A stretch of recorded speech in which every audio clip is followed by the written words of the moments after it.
2 days before the biggest concert of his life, 7 armed men stormed Bob Marley's home and opened fire. Bullets flew, blood spilled. But 48 hours later, Bob walked on stage with 7 bullet wounds and sang for peace. This is the story of how music became more dangerous than politics in Jamaica, and how one man refused to be silenced. December 3rd, 1976. Kingston, Jamaica. Bob Marley was rehearsing at his home, 56 Hope Road, for the Smile Jamaica Concert, a peace concert meant to unite a country torn apart by political violence. Suddenly, gunmen burst through the gates, AK-47s, handguns. They opened fire. Bob was shot. His wife Rita was shot in the head. His manager shot 5 times. The assassins escaped. Nobody knew who sent them, but everyone had suspicions. The 2 political parties, JLP and PNP, were in a brutal war, and Bob, singing for peace, had become a target. Doctors said he needed weeks to recover, but 48 hours later, December 5th, Bob Marley walked on stage at National Heroes Park. 80,000 people. He lifted his shirt, showed the bullet wounds, and sang for 90 minutes. The people who are trying to make this world worse are not taking a day off. How can I? Who tried to kill Bob Marley? Was it the CIA? Political rivals? Drug lords? And why did a peace concert make him more dangerous than any politician? In this story, you'll learn Bob's impoverished childhood in 9 Mile, his white father who abandoned him at birth, and the pain of being mixed race, life in Trenchtown Ghetto, and the birth of reggae, his Rastafari conversion and spiritual revolution, also that musical journey. Forming the Wailers with Peter Tosh and Bunny Wailer, the Chris Blackwell and Island Records breakthrough, Catch a Fire, Burnin', Natty Dread, albums that changed the world. No Woman, No Cry, Redemption Song, One Love. Songs that inspired generations. And of course, those dark moments. The 1976 assassination attempt and the mystery of who ordered it. The Zimbabwe Independence Concert and his impact on Africa. The melanoma diagnosis and his refusal of treatment. The conspiracy theories. Did the CIA kill him? And his early death at 36. This isn't just a musician's story. This is Jamaica's story from 1960 to 1980. Cold War, political violence, the Rastafari movement, Third World liberation. And how one man turned music into a weapon more powerful than guns. How did Bob Marley become a global icon? Why did reggae spread worldwide? Who really tried to assassinate him? And was his death truly natural? Are you ready? Because this story isn't just music. It's politics, faith, danger, and an immortal legacy. Here's the complete story of Bob Marley. Before we continue with Bob Marley's incredible journey, we'd love to connect with our amazing Rise Stories community. Please take a moment to let us know in the comments. Which city or country are you watching from? What's your age group? We love hearing from viewers of all ages. If you were in Bob Marley's position, what would you have done? Don't forget to subscribe to Rise Stories and hit that notification bell so you never miss our heartwarming stories. Now, let's continue with Bob Marley's incredible journey. February 6, 1945. 9 Mile, St. Anne Parish, Jamaica. A small mountain village. Cedella Booker, 18 years old, a black Jamaican girl, gave birth to a baby. The baby's father, Norval Sinclair Marley, 60 years old, a white British captain. Norval was an overseer who supervised Cedella's family's land. He fell in love with the young girl, or exploited her, depending on perspective. The relationship was scandalous. Norval was white, old, married. Cedella was black, young, defenseless. When the baby was born, light-skinned with softer features, Norval came for a while, but his family opposed. A child with a black woman? Shame. Norval left, never returned. Little Robert Nesta Marley grew up fatherless. In 9 Mile, Bob grew up confused. In Jamaica's strict color hierarchy, he fit nowhere. Too light for the black kids. They mockingly called him white boy. Too black for white society, they'd never accept him. He was alone, rejected, an outsider. German, they'd yell at him for his light skin. Half-caste, Bob would fight, physically. He was small, but never backed down. That pain, that not belonging, shaped his personality. But Cedella loved him. "You're special," she'd say. "You can see both worlds." That's a gift. Bob didn't understand then, but years later, when he wrote One Love, he would. Unity wasn't theoretical. It was survival necessity. 9 Mile was poor, no electricity, no toilets. Bob often went to bed hungry, but there was music. Music everywhere. Mento, Calypso, American R&B on the radio. Bob listened, absorbed, learned. In 1957, when Bob was 12, Cedella made a decision. They would move to Kingston, the capital. Opportunities. But leaving 9 Mile was traumatic for Bob, the only place he knew. But there was no choice. In Kingston, their lives would completely change. It would get worse, at first. Then, in that ghetto, something would be born. Reggae. Kingston, Jamaica. Late 1950s. Cedella and Bob moved to Trenchtown, one of the world's most dangerous ghettos. Trenchtown was in government yards, public housing. But housing was too generous a word. Zinc shacks, open sewers, hundreds of people crammed into tight spaces, violence, hunger, hopelessness. Bob shared one room with other families. No privacy, just survival. But in that hell, something beautiful was being born. Music. Trenchtown was filled with music. Someone on every corner singing, drumming, harmonizing. Ska. Fast, upbeat, Jamaica's independence sound. Played everywhere. And young Bob absorbed it. At 14, Bob met a friend, Neville O'Reilly Livingston, later known as Bunny Wailer. The two immediately connected. They sang together, practiced harmonies, dreamed. Bob dropped out of school at 14, started working as a welder, but his heart was in music. Evenings he played guitar, self-taught, wrote songs, primitive but sincere. In 1961, Bob met another life-changing friend, Winston Hubert McIntosh, Peter Tosh. Talented, aggressive, politically conscious. The three, Bob, Bunny, Peter, formed a trio, but they didn't have a name yet. Bob's musical vision began to crystallize. Not just entertainment music, message music. He wanted to capture Trenchtown's voice, the pain, the struggle, but also hope. Real experience, not fake. In 1962, Bob was 17 and recorded a single, Judge Not. For a small producer, modest success. But a beginning. Bob became a musician, professionally.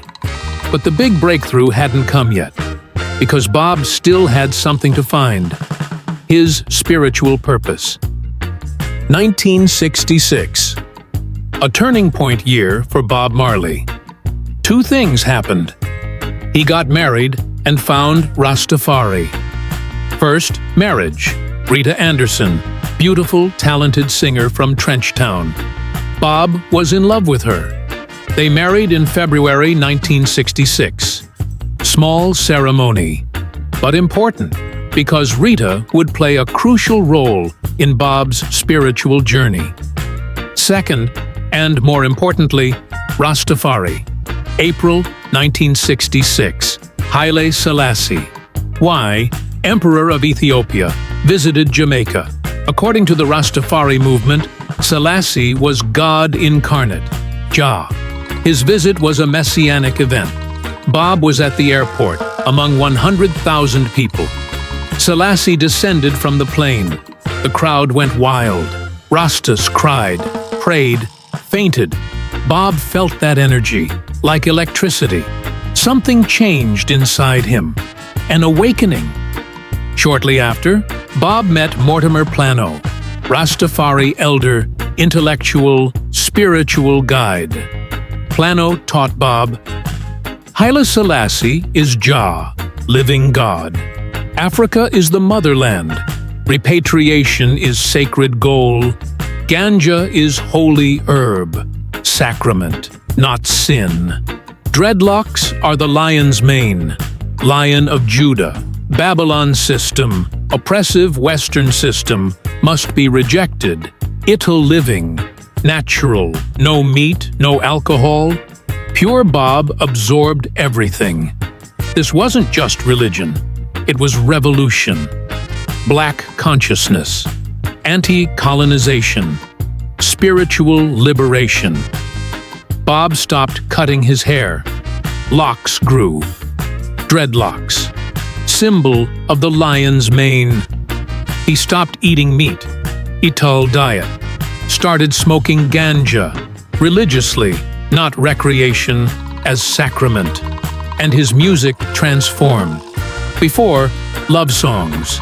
Now, revolutionary anthems. Get up, stand up, slave driver, burnin' and lootin'.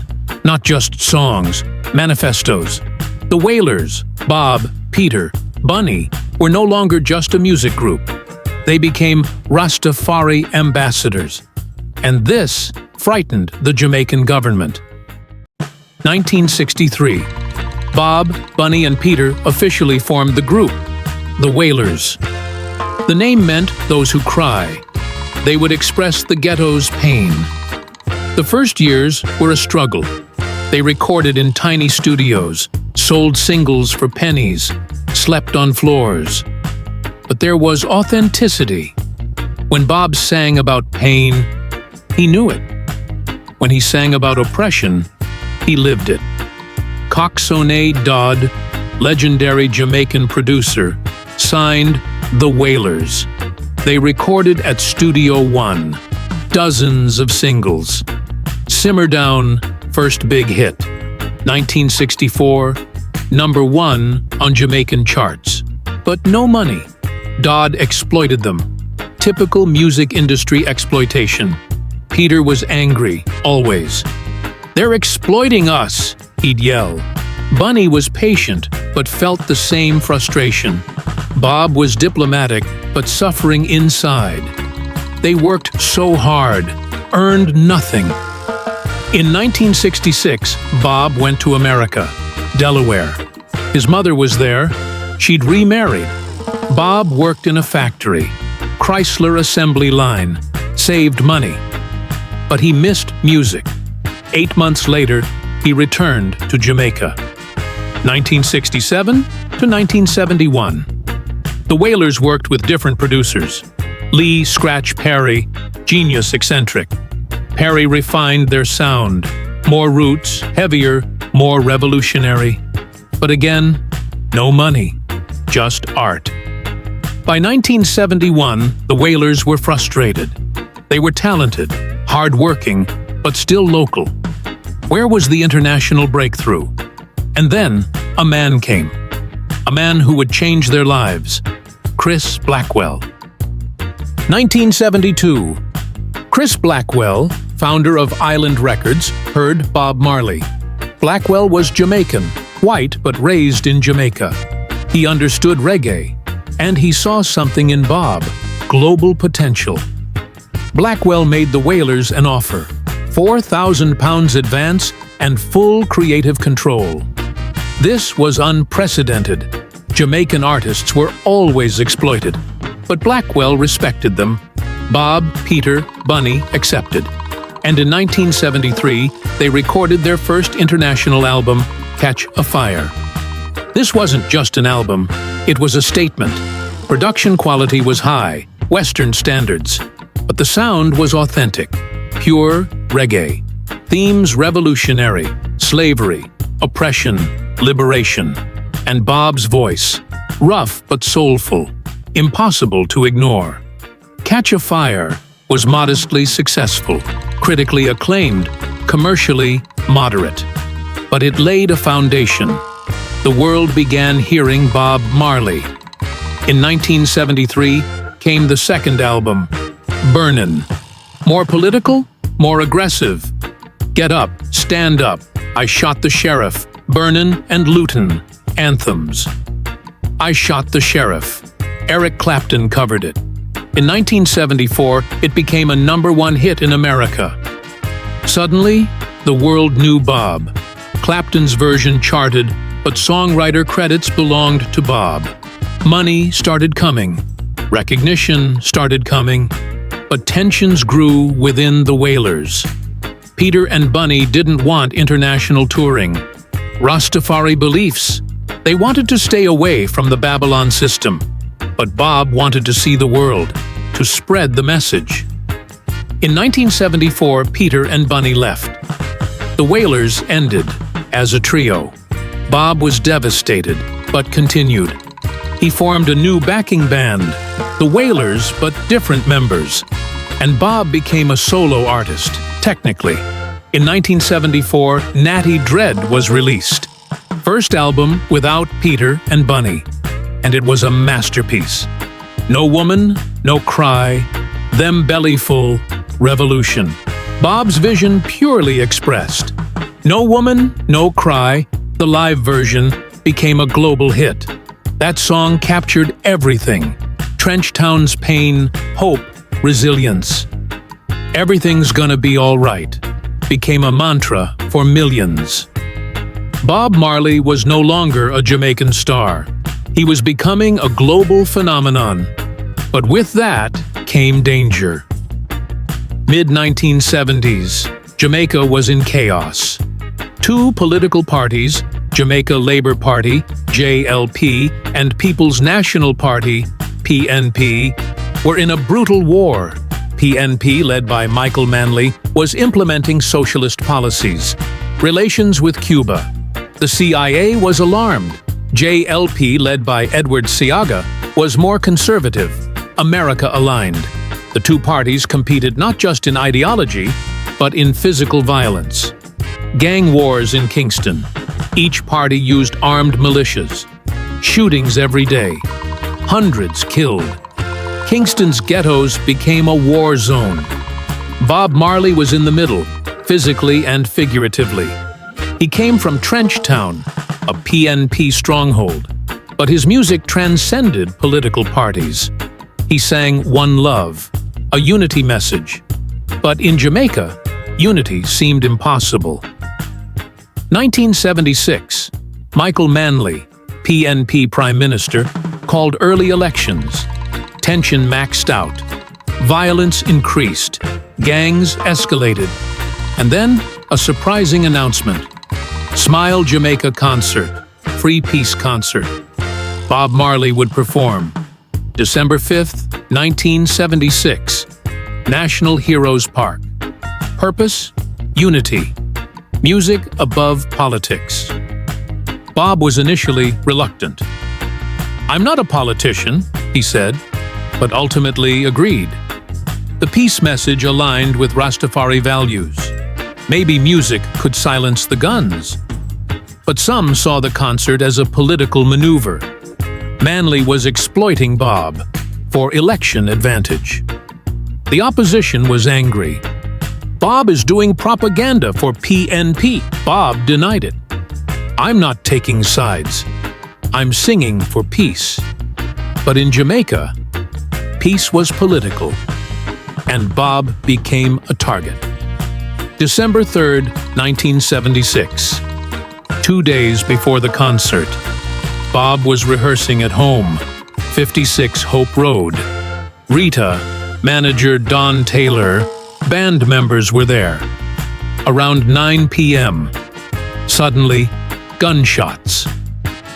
December 3rd, 1976, 9 p.m., 56 Hope Road. Bob Marley was in the kitchen, eating a mango. Rita was in the living room. Don Taylor, manager, were there. Band members were rehearsing. Suddenly, the door kicked open. 7 armed men burst inside. AK-47s, handguns. They opened fire. Bob ran. A bullet hit his arm, another his chest. He fell, but alive. Rita ran toward the door. A bullet hit her head, grazed but didn't penetrate. Miraculous. She collapsed. Don Taylor took 5 bullets, legs, torso, critically injured. The gunmen rushed inside. They'd come for Bob, to kill him. But darkness, chaos. Bob crawled to the backyard, hid. The gunmen couldn't find him. A few minutes later, the gunmen fled, disappeared into the night. Bob, Rita, Don rushed to the hospital. Don was critical, 5 bullets. Rita had been shot in the head, but miraculously survived. Bob took 2 bullets, arm and chest, but major organs missed. Doctors were shocked. How are you alive? Bob's survival was miraculous, inches from death. But the real question, who did it? And why? Speculation began immediately. JLP? The opposition was angry about Bob performing at a PNP concert. CIA?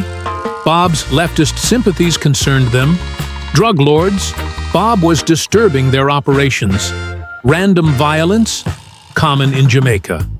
But the timing was suspicious. 2 days before the concert. Clearly a targeted assassination attempt. But the orchestration remained unclear. Police investigation, useless. No arrests. Witnesses were scared to testify. In Jamaica, snitches die. The case went cold. Bob, Rita, Don survived, but traumatized. Doctors, you need weeks of rest. But Bob had other plans. December 5th, 1976. 2 days after the assassination attempt. Doctors told Bob, "You must rest. Cancel the concert." Rita cried, "Don't go. Too dangerous." Friends begged, "You're not safe." But Bob refused. "The concert will happen. I have to go." White Bob explained, "The people who are trying to make this world worse are not taking a day off." How can I? National Heroes Park, 80,000 people. Afternoon sun, massive crowd, tension thick. Everyone knew about the shooting. Bob took the stage, bandaged, weak but determined. He lifted his shirt, showed the bullet wounds. The crowd gasped, then erupted. Applause, crying, screaming. Bob went to the microphone, took his guitar, and began to sing. War. No woman, no cry. Jamming. Every song, an act of defiance. Every note, a testament to courage. He performed for 90 minutes. Pain showed on his face, but he didn't stop. He even danced, slightly. The message was clear. You tried to kill me, but I'm here, still singing. At the concert, one moment was unforgettable. Bob called 2 rival gang leaders to the stage, Claudie Massop, JLP, and Bucky Marshall, PNP. He tried to unite them, joined their hands. Symbolic peace gesture. The crowd went wild. Maybe, just maybe, music could transcend politics. Maybe Bob could create unity. But Bob knew he wasn't safe in Jamaica. After the concert, immediate evacuation. Private plane. Destination: Bahamas. Then London. Bob left Jamaica into exile. He wouldn't set foot on Jamaican soil for 18 months, but that exile would be his most productive period. 1977. Bob Marley was in London, in exile, away from 56 Hope Road, away from assassins. But safe? Never fully, but creatively. Explosion, trauma, exile, longing, all transformed into music.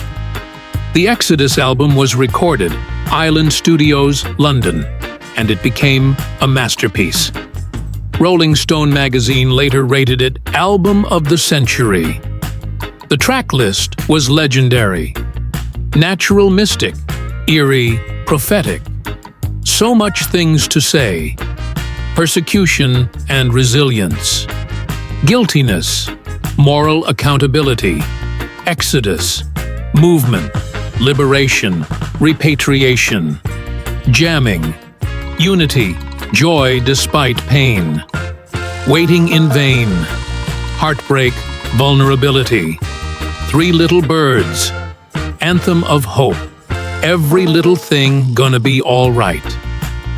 One love, people get ready. Ultimate unity message. Every song layered, deep, meaningful. Production polished, but authenticity intact. Bob's voice, mature, soulful, commanding. Exodus was released in June 1977. Instant success. Climbed the charts. Critics raved. Commercial goldmine. But success brought pressure. Touring was intensive. Bob was exhausted but didn't stop. Europe tour, sold out. America tour, massive. And one more thing. Fame brought scrutiny. Governments watched. The CIA reportedly had a file on Bob Marley. Surveillance. Bob was seen as politically dangerous. Reggae wasn't just music, it was ideology. Summer 1977. In Paris, something happened. Minor but significant. Bob was playing football, injured his toe. Doctors checked, wound under the toenail. How did this happen? They asked. Bob, football, normal, but the wound didn't heal. Pain persisted. Doctors looked deeper and found something disturbing. Melanoma, skin cancer, aggressive. 1977. The melanoma diagnosis shocked Bob. He was 32 years old, prime of life. How could he have cancer? Doctors explained, acral lentiginous melanoma, rare type that occurs under the toenail, more common in blacks than other melanomas, but still rare, aggressive, deadly if untreated. Treatment: amputate the toe, immediately, before the cancer spreads. Bob refused. Rasta don't abide amputation. I don't allow a man to be dismembered. Rastafari belief: the body is sacred. Dismemberment forbidden. Wholeness essential. Doctors insisted, amputation is necessary. Otherwise, the cancer will spread. You could die. Bob was adamant. No. Alternative treatment. Compromise. They didn't amputate the toe, but removed the cancerous tissue. Skin graft, hoping it would be enough. The treatment seemingly worked. The wound healed. Bob was relieved. Touring resumed. But inside, invisible. Cancer cells multiplied, spreading, silently, deadly. 1978 to 1979. Bob toured relentlessly. The Kaya album was released. Babylon by Bus live album. Survival album. Africa-focused, politically charged. Everything seemed normal. Bob was energetic, productive, but his body was betraying him inside. 1980. Bob started feeling off, fatigue, headaches, but he attributed it to stress. Touring didn't stop. September 1980. New York, Madison Square Garden. Bob collapsed mid-concert, rushed backstage. Doctors examined. The cancer has returned, metastasized. Lungs, liver, brain. Bob's world collapsed. But before the cancer diagnosis, Bob did one more thing. Something monumental. The Zimbabwe Independence Concert. April 1980. Zimbabwe, formerly Rhodesia, won independence. White minority rule ended. Robert Mugabe was the new leader. Historic moment for Africa, for black liberation. The Zimbabwe government invited Bob Marley to perform at the Independence Concert. Why Bob? Because Bob's music, especially the song Zimbabwe, had become an anthem for the liberation movement. Bob accepted, honored. April 17, 1980. Harare, Rufaro Stadium. 40,000 inside, 60,000 plus outside. Prince Charles was there, representing the British Crown. Bob took the stage, dreadlocks flying, Rastafari flag colors. And he sang. Zimbabwe, powerful, emotional. The crowd erupted. Tears, dancing, celebration. This wasn't just a concert, it was a historical moment. Black liberation embodied. But one incident occurred.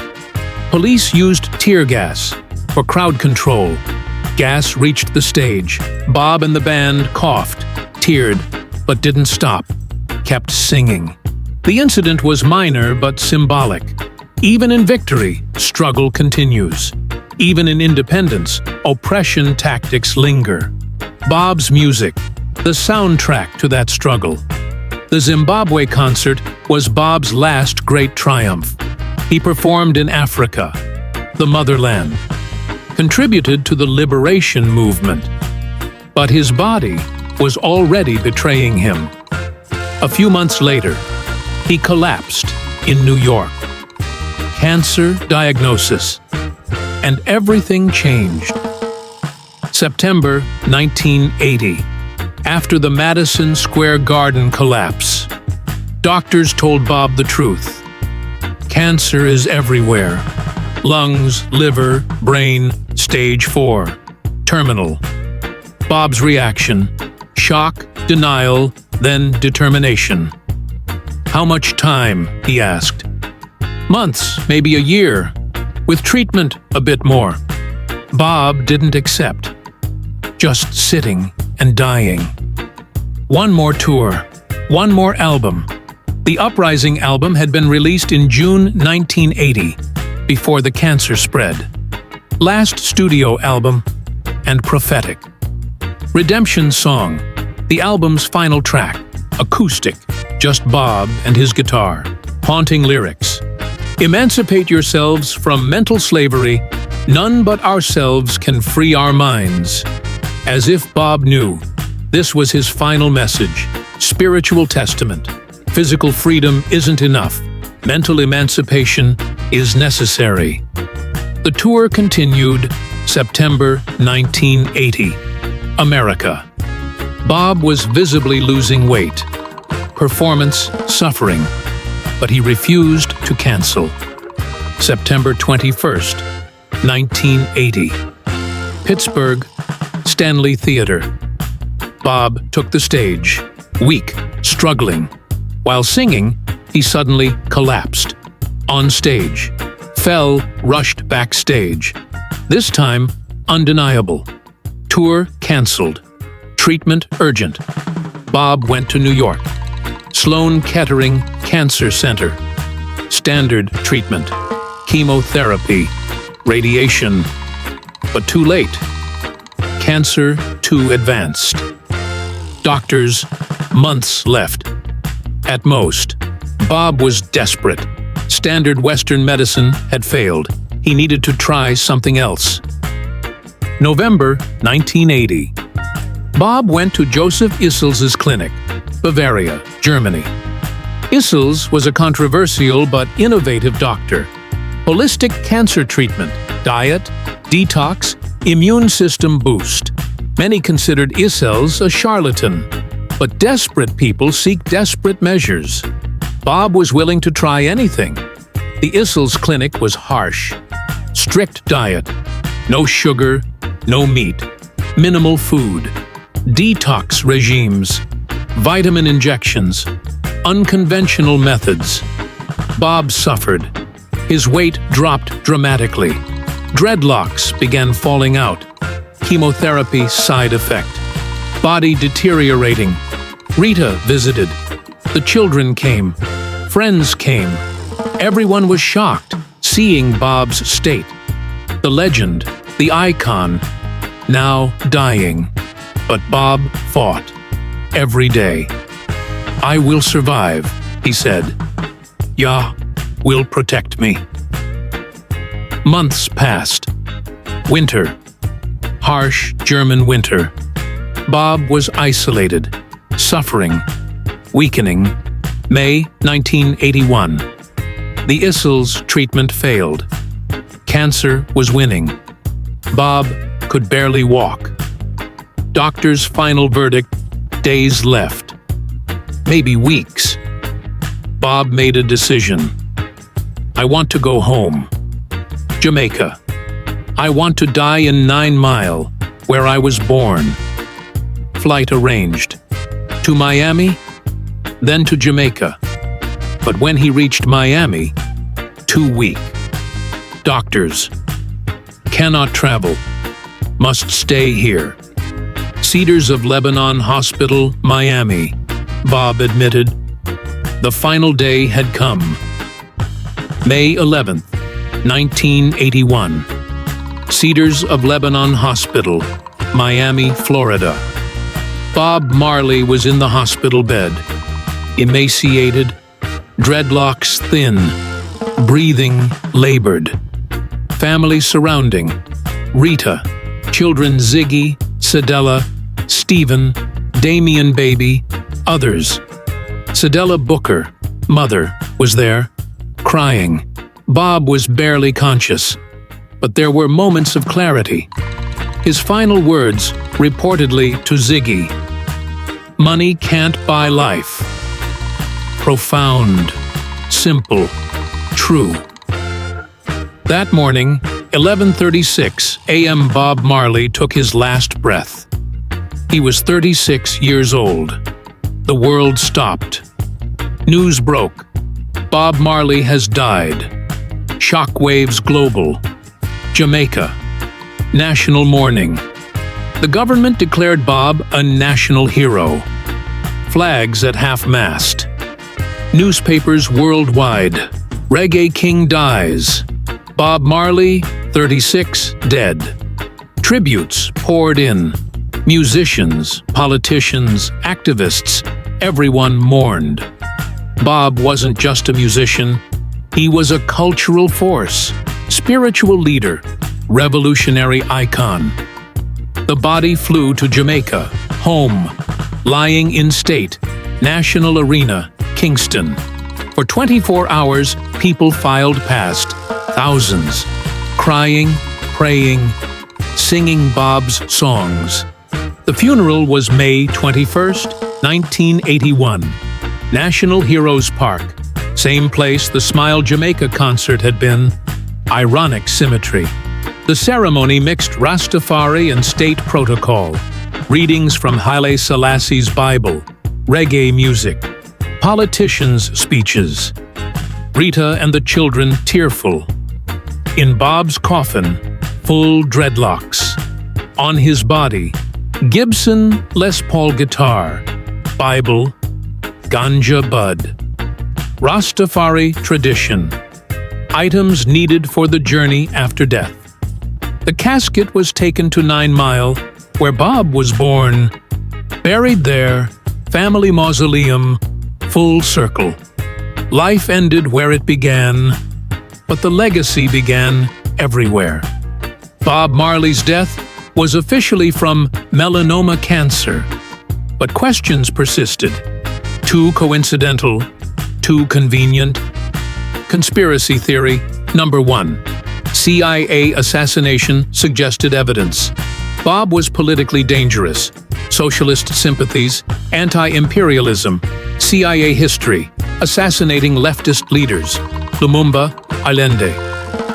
Timing, Bob at peak influence. Method, cancer, slow, untraceable. Melanoma rare in black people, rarer under toenail. Theory, CIA agent poisoned Bob, maybe through boots, copper wire theory. Slow-acting carcinogen, untraceable. Counter-argument, no hard evidence. Melanoma, though rare, occurs naturally. Paranoia versus reality. Conspiracy theory number 2. Carl Colby, CIA operative. Gift rumor. Months before cancer diagnosis, an American man named Carl Colby gave Bob boots, a gift. Bob wore them playing football. The boots allegedly contained copper wire laced with carcinogenic agents. The wire pricked Bob's toe. Cancer started. Evidence anecdotal, unproven. Colby's identity unclear. Counter, could be coincidence. Injury happened, cancer developed. Causation versus correlation. Conspiracy theory number 3. Deliberate misdiagnosis. Theory, doctors knew the cancer was serious earlier. Deliberately delayed proper treatment. By the time aggressive treatment started, too late. Counter, medical records suggest standard treatment timeline. Unfortunate, but not necessarily malicious. The truth, we'll never know. There's no evidence, hard evidence. But suspicion remains forever. Bob was politically dangerous. His death's timing was convenient. But cancer can be natural occurrence. Bob's legacy. Is the paranoia justified? Or is tragedy simply tragedy? Bob Marley died, but his legacy is immortal. Musical legacy. 13 studio albums. 200+ songs. Legend compilation. Released 1984. 20+ million copies sold. Made reggae global. Bob pioneered. Endless influence. Hip-hop. Rock, pop. World music. Cultural impact. Globalized Rastafari. Bob was the ambassador. Dreadlocks became mainstream symbol. Rebellion, spirituality. Ganja perception shifted. Sacrament versus drug. One love philosophy.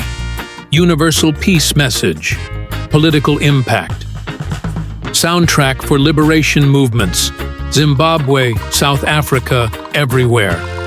Anti-colonial icon. Third world solidarity symbol. Governments still nervous.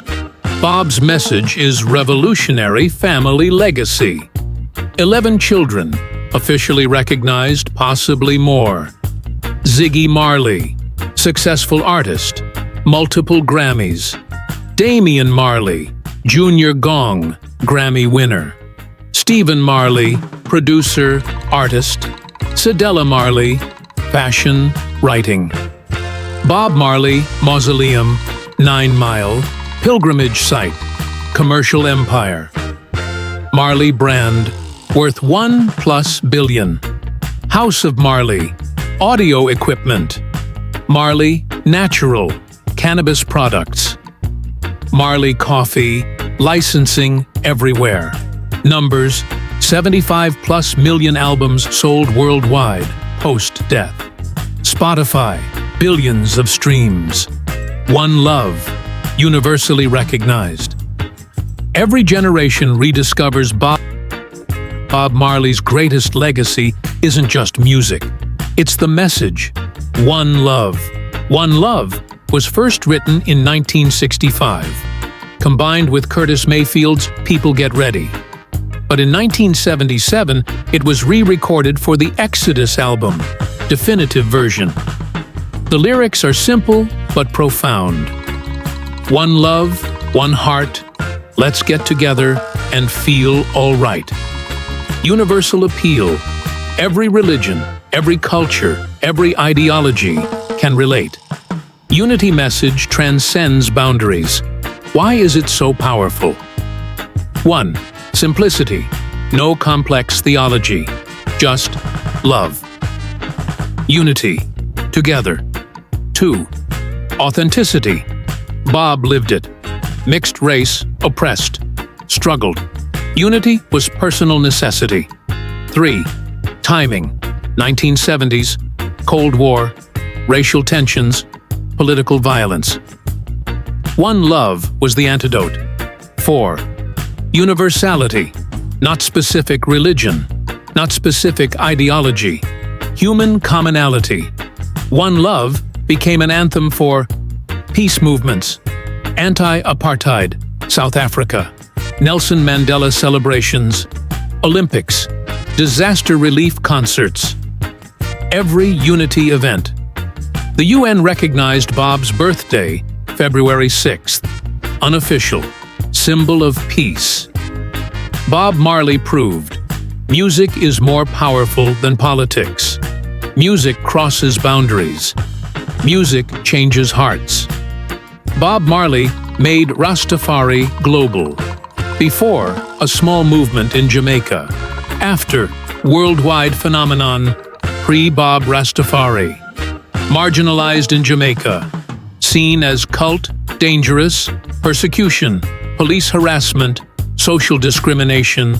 Limited to Caribbean, post-Bob Rastafari. Global recognition. Millions identify, various degrees. Dreadlocks, mainstream. Ganja, spiritual connotations. African consciousness, widespread. But Bob also brought commercialization, a problem. Plastic Rastas, fashion Rastafari, no spiritual depth. Bob would have been uncomfortable with the commodification, yet still, Bob brought Rastafari respect to the world. Ethiopia became a pilgrimage site. Haile Selassie awareness increased. Black consciousness became a global movement. Bob Marley made reggae mainstream. Before, niche. After, global genre. Reggae evolution. 1960s, ska, fast, upbeat. Late 60s, rock steady, slower, soulful. Early 70s, reggae, distinctive offbeat rhythm. Bob refined it. Political lyrics, international appeal. Bob's influence. UB40, Police, Sting, Clash, incorporated reggae. Hip-hop, sampled Bob extensively. Pop artists, endless covers. Festival culture, reggae staple. Reggae is now UNESCO. Tangible cultural heritage. Bob is the biggest reason. In 2024, 43 years after his death, Bob Marley is still relevant. One Love biopic, released 2024. Kingsley Ben-Adir, starring. Box office success. New generation discovering Bob. Streaming, billions. TikTok, Three Little Birds, has gone viral multiple times. Gen Z relates. The message is timeless. Social justice movements, BLM, climate activism, use Bob's songs. Get Up, Stand Up is still a protest anthem. Cannabis legalization, Bob vindicated. Ganja is legal, medical/recreational in many places. Bob advocated decades ago. Bob's message needed more in 2024. Division everywhere, political, racial, religious.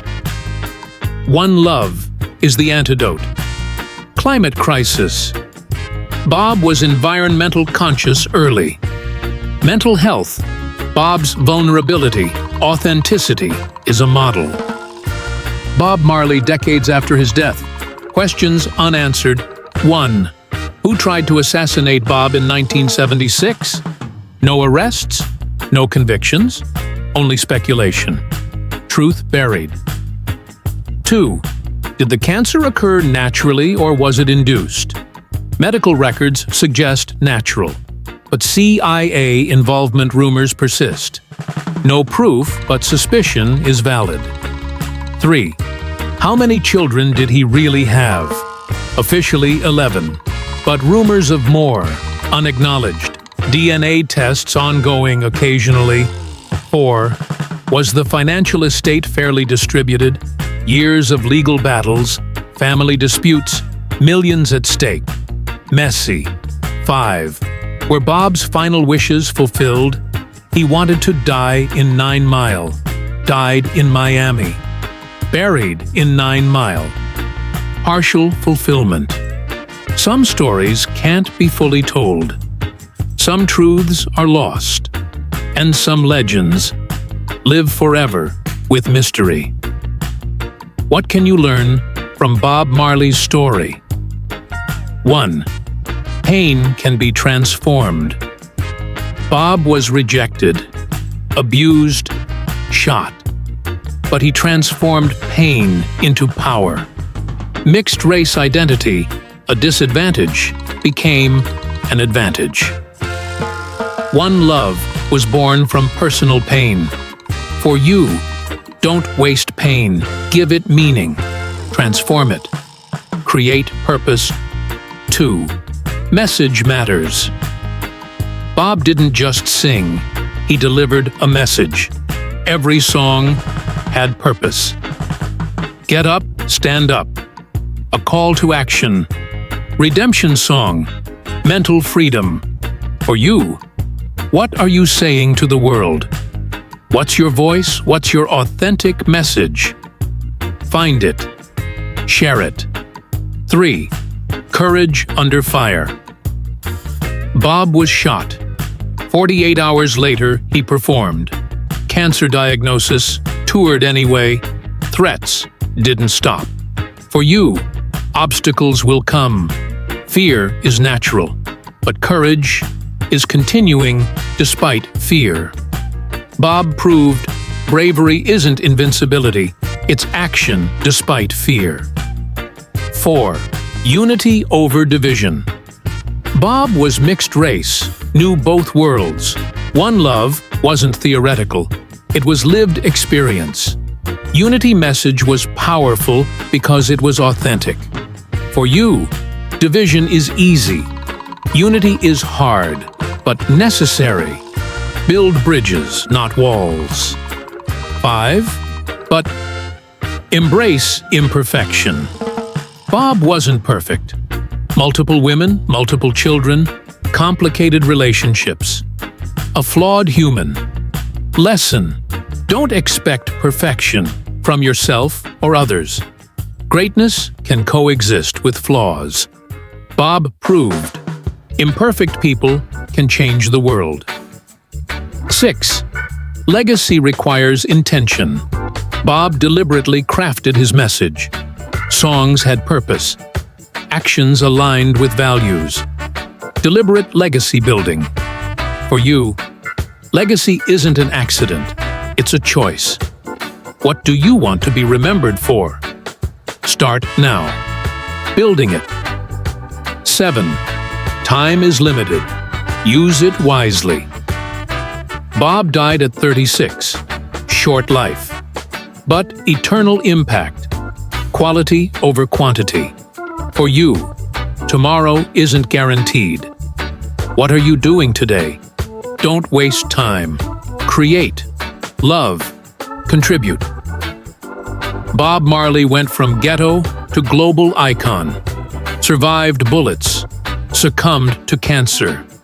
But his legacy, immortal. One love isn't just a song, it's a philosophy, a way of life. Bob lived it. Imperfectly, but authentically.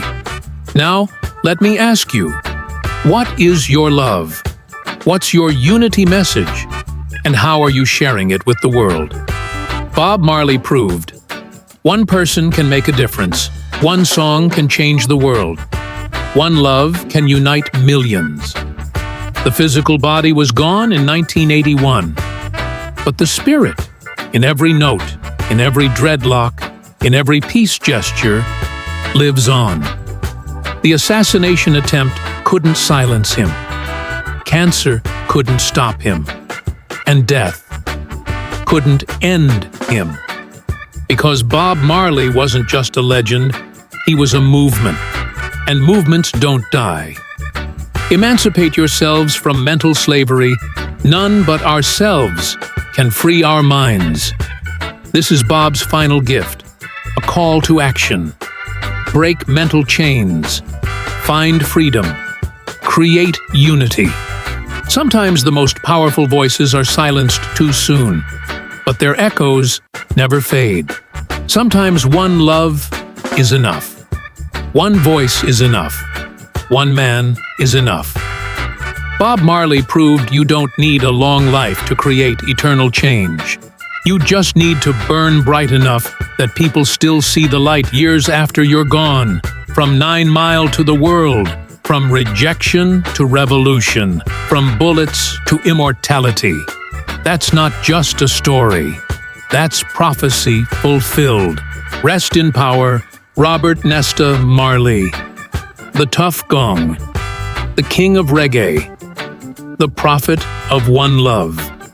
Your song never ends. Your love never dies.